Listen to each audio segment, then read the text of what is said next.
मेरा नाम professor BN Singh है, बैजनाथ सिंह। देखिए, धान की इस साल तो वर्षा मतलब अच्छी होने की उम्मीद है। जैसे ला नीना जो हमारा समुद्र में जो हलचल होती है टेम्परेचर की, वो होने वाली है और ऐसा कहा जा रहा है कि इस वर्ष जो भारतवर्ष में अच्छी बारिश होगी। और तो सबसे अधिक उत्पादन हम लोगों ने देखा है। उत्पादन के तो बहुत सारे फैक्टर हैं, लेकिन जो 145 दिन वाली जो वैरायटी स्वर्णा है, जो कभी अभी 25-30 साल से चली आ रही है, 80 में रिलीज़ हुई थी और अभी करीब 40 साल होने जा रहे हैं, उसकी उत्पादन क्षमता हर एक कंडीशन में, चाहे आप पानी दें, चाहे वो सूखा है, चाहे वो कम उपजाऊ ज़मीन है, सब में बहुत अच्छी होती है। और वो करीब अधिक उत्पादन क्षमता हम लोगों ने पाई है कि कम से कम 60 क्विंटल प्रति हेक्टेयर, मतलब कि 25 से 30 क्विंटल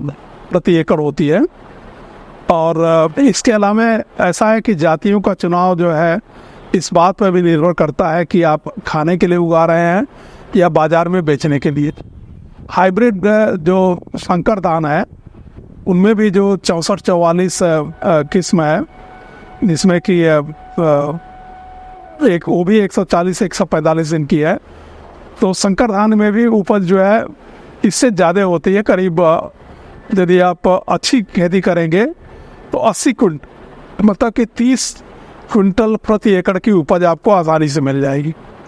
संकर धान में ये समस्या है कि उसमें फॉल्स स्मट लगता है, और फॉल्स स्मट के कंट्रोल नहीं करेंगे तो आपकी उत्पादन क्षमता काफ़ी कम हो जाएगी।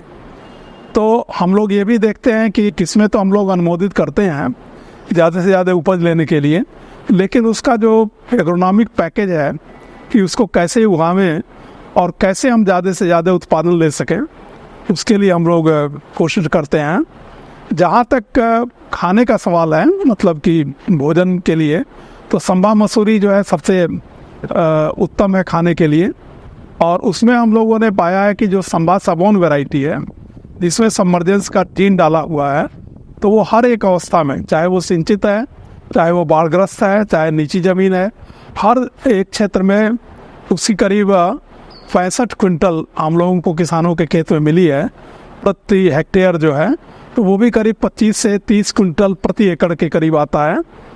तो ये भी अच्छी किस्म है। और थोड़ी स्वर्णा जो MTU 7029 है, जो हम लोग नाटी मसूरी कहते हैं, तो उससे करीब ये 15 दिन या 10 दिन पहले हो जाती है।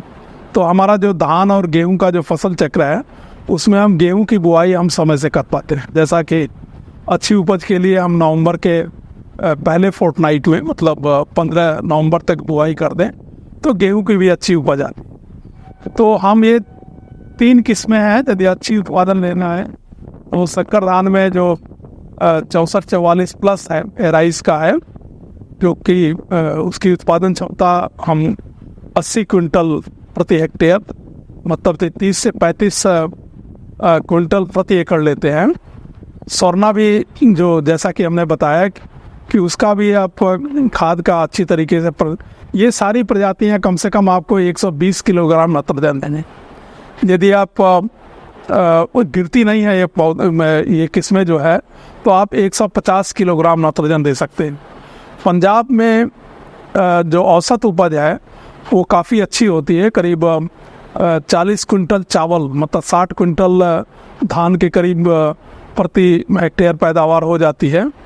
तो उनका जो मुख्य कारण है वो 150 किलोग्राम नत्रजन देते, जो कि यदि पौधा गिरे नहीं तो यहाँ भी हम लोग करीब 150 किलोग्राम नत्रजन दे करके और 80 क्विंटल प्रति हेक्टेयर की हम लोग उपज ले सकते हैं, जो कि करीब 30 से 35 क्विंटल प्रति एकड़ होता है। तो जब हम मीडियम 135 से लेकर के 145 दिन की वैरायटी करते हैं, और ये हमारे इसकी बुआई का समय जो है, वैसे तो बहुत जगहों पर किसान नर्सरी में बुआई शुरू कर दिए हैं, लेकिन हम लोग जो रोहिणी नक्षत्र है, जो करीब 25 मई से शुरू होता है, उस समय हम लोग इसके बुआई की, नर्सरी में बुआई की अनुशंसा करते हैं।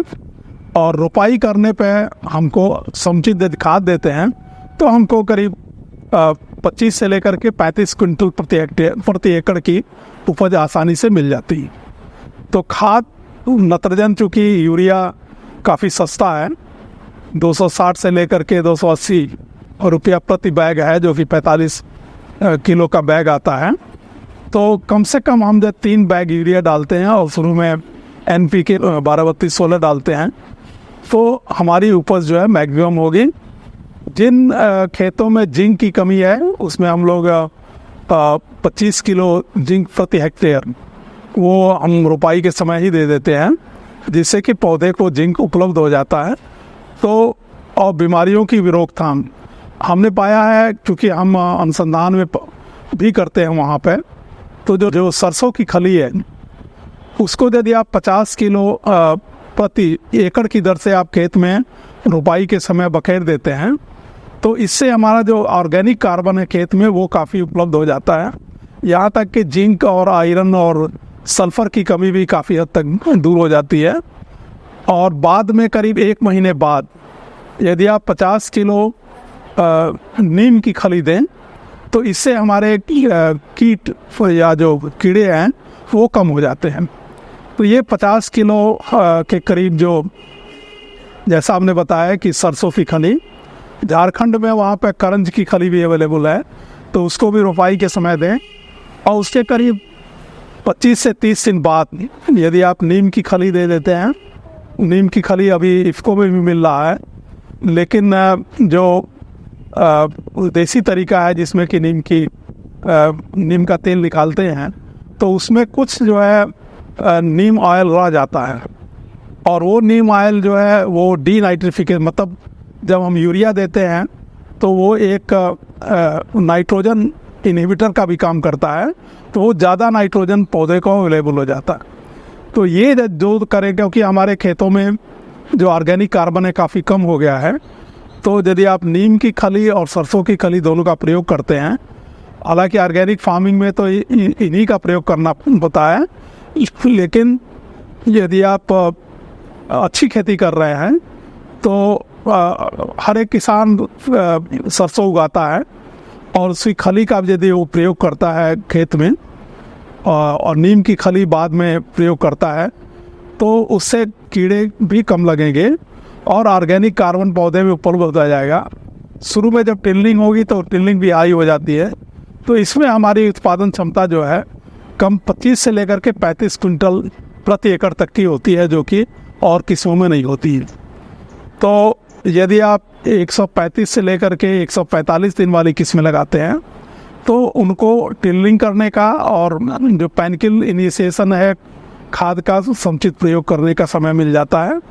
और यदि हम 25 जून के करीब इसकी 25 मई के करीब यदि हम नर्सरी उगाते हैं, तो 15 जून के करीब हमको इसकी रोपाई करनी पड़ेगी। ये प्रकाश संवेदी किस्में नहीं हैं, इसलिए ये समय से पहले कट जाएंगी। तो जो भी ऐसी बौनी किस्में हैं, ये हमेशा किसान ध्यान रहे कि कोई भी किस्म जो गिर जाती है कटाई के समय पे, क्योंकि आजकल कंबाइन हार्वेस्टिंग का ज़माना है, और गिर जाने पे कटाई जो है बड़ी मुश्किल हो जाती है। और जब ज़मीन से उठाते हैं तो कभी कभी उसमें मिट्टी भी आ जाती है। तो ये हमेशा ध्यान रखें कि ऐसी किस्मों का चुनाव करें जो कि गिरती नहीं हो। जैसे हमने काला नमक के बारे में बताया, लेकिन यदि उसकी बुआई आप 25 मई को कर देंगे नर्सरी में, तो अवश्य गिर जाएगी। इसीलिए उसकी बुआई जो है हम 20 से 25 मतलब 1 महीना बाद जून में अनुशंसा करते हैं, और रोपाई भी हम देर से करते हैं, जिससे कि पौधा जो है बौना रहे और वो गिरे नहीं। तो किसान भाइयों को हम पिछले 50 साल से धान के अनुसंधान में कार्यरत हैं, और हर वर्ष बहुत सारी किस्में अनुमोदित होती हैं। फिर हम लोग किसानों के यहाँ उसको टेस्ट करते हैं, और फिर किसान अपनी इच्छा अनुसार, जैसे कि हमारा पंजाब, हरियाणा, पश्चिमी उत्तर प्रदेश है, वहाँ पे बासमती की खेती ज़्यादा होती है। लेकिन ये जो हमारा पूर्वी और नॉर्थ ईस्टर्न भाग है, यहाँ पर जो स्वर्णा है, जो संभा मसूरी है, और संकर धान में जो एराइस 6444 गोल्ड में उसमें बैक्टीरियल लीफ ब्लाइट का जीन डाला हुआ है। ये जो 140 से 145 दिन वाली किस्में हैं, ये सबसे ज़्यादा उपज देती है। यदि किसी के पास सिंचाई का साधन नहीं है और समय से वो नर्सरी, जैसे हमने बताया कि 25 मई को नहीं कर पाता है और जून में किसी कारण करता है, तो उसी के अनुसार हम लोगों को कुछ जो कम अवधि वाली किस्में हैं, जैसे 120 या 125 वाली किस्में हैं, उनको उगाना चाहिए। तो इसी के साथ हमारा मोबाइल नंबर है, इसमें 8953655476। हमारे पास बहुत सारे किसानों का फ़ोन आता है और समय समय पर हम उनको सलाह देते रहते हैं कि यदि कोई समस्या हो तो आप हमको कॉल करें और हम आपकी समस्या का तुरंत निदान बताएं। तो बहुत बहुत धन्यवाद किसान भाइयों को। और मुझे उम्मीद है कि पिछले वर्ष एल नीनो के नाते जो है हमारा उत्पादन 135 मिलियन टन जो उसके पहले वाले वर्ष में हुआ था, उससे घट करके 124 मिलियन टन हो गया था। तो 11 मिलियन टन की कमी हो गई थी। अब मुझे उम्मीद है कि हम लोग कम से कम 135 मिलियन टन तो पैदा ही करेंगे। उससे हमारा जो ज़्यादा उत्पादन का लक्ष्य है उसको भी हम पूरा कर सकेंगे, क्योंकि भारतवर्ष में अभी हम करीब 22 मिलियन टन चावल हम एक्सपोर्ट कर रहे हैं। पिछले साल हम लोगों को प्रेडिक्शन आ गया था कि सूखे के नाते हमारा उत्पादन कम होगा, तो जो गैर बासमती वाली किस्में हैं उसका एक्सपोर्ट बंद कर दिया गया था। बासमती का एक्सपोर्ट कंटिन्यू हुआ था। तो हमें उम्मीद है, और हम लोग करीब 156 देशों को चावल एक्सपोर्ट करते हैं। बासमती भी करीब 146 देशों को एक्सपोर्ट होती है, क्योंकि बासमती थोड़ा कॉस्टली होता है।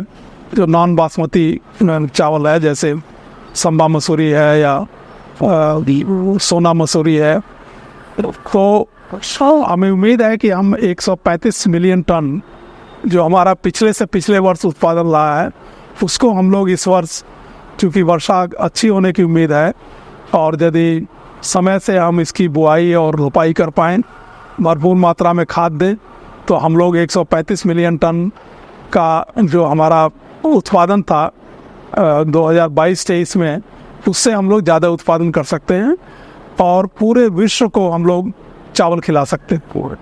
तो हम लोग इतनी, यदि हमारे सरकार की जो प्रोक्योरमेंट पॉलिसी है, जो खरीदारी जो करते हैं, यदि वो ठीक तरीके से हो और किसानों को अपनी धान या धान का जो है उचित मूल्य मिल जाए, तो हम पूरे विश्व को जो है चावल खिला सकते हैं।